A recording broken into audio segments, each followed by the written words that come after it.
Mipango mibaya ya nchi za Ulaya dhidi ya Urusi inafeli kila kukicha.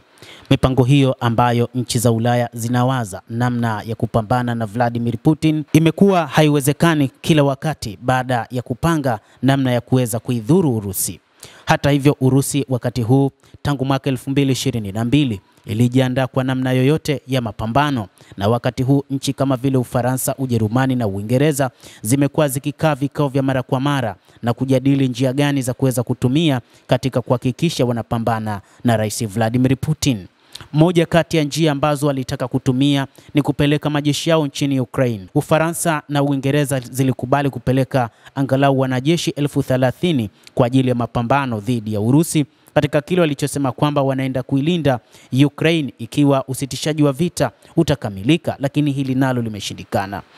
Nchi hizo ziliandaa mkutano wa hivi karibuni kukutana kujadili njia zingine za kuweza kuweka mapambano dhidi ya Urusi, lakini mkutano wao ulishindikana pia. Na wakati huu wanakutana na changamoto nyingine ambapo rais wa Marekani Bwana Donald Trump anatangaza hadharani juu ya kutambua eneo la Crimea na kusema kwamba litasalia kuwa sehemu ya Urusi chini ya suluhu la mwisho la mzozo wa Ukraine. Alizungumza hivyo rais wa Marekani Bwana Donald Trump, huku mataifa ya magharibi ikiwa ni pamoja na Ufaransa ya Emmanuel Macron, lakini pia Ujerumani pamoja na Uingereza wakikataa hilo. Hata hivyo, rais wa Marekani Donald Trump aliwaambia kwamba ndani ya miaka zaidi ya 10 walishindwa kuchukua Crimea na kuwa chini ya Ukraine. Vipi wakati huu wataweza? Ni jambo ambalo hawataweza.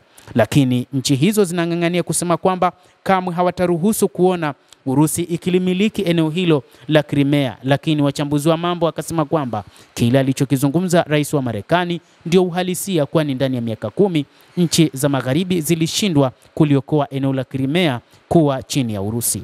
Crimea ilijiunga rasmi na shirikisho la Urusi mwaka 2014 baada ya kura maoni iliyofuatia mapinduzi yaliyoungwa mkono na nchi za kimagharibi mjini Kiev. Ukraine na waungaji mkono wake wakatupilia mbali matokeo ya kura ya maoni na kusema kuwa sio halali, na Kiev imeendelea kudai mamlaka juu ya peninsula hiyo na kuapa kuirudisha kwa njia yoyote muhimu. Katika mahojiano ya kuadhimisha siku zake 100 za kwanza ofisini, Donald Trump alisema Crimea ilienda kwa Warusi zamani na kupendekeza kwamba kila mtu anaelewa kwamba Ukraine haitoweza kuirejesha.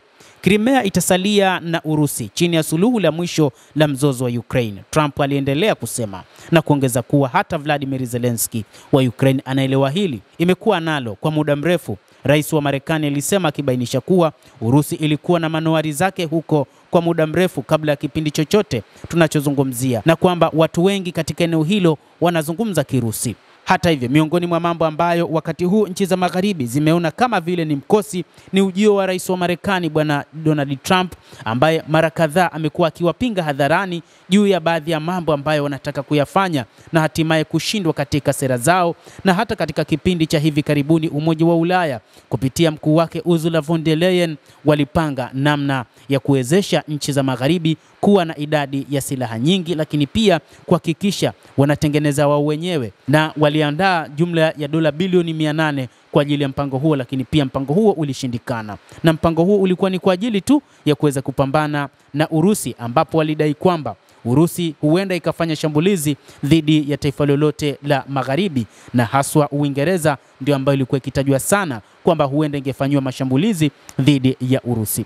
Mtazamaji, bila shaka na wewe pia una nafasi ya kulike, una nafasi ya kucomment, kadhalika na kusubscribe channel yetu hii.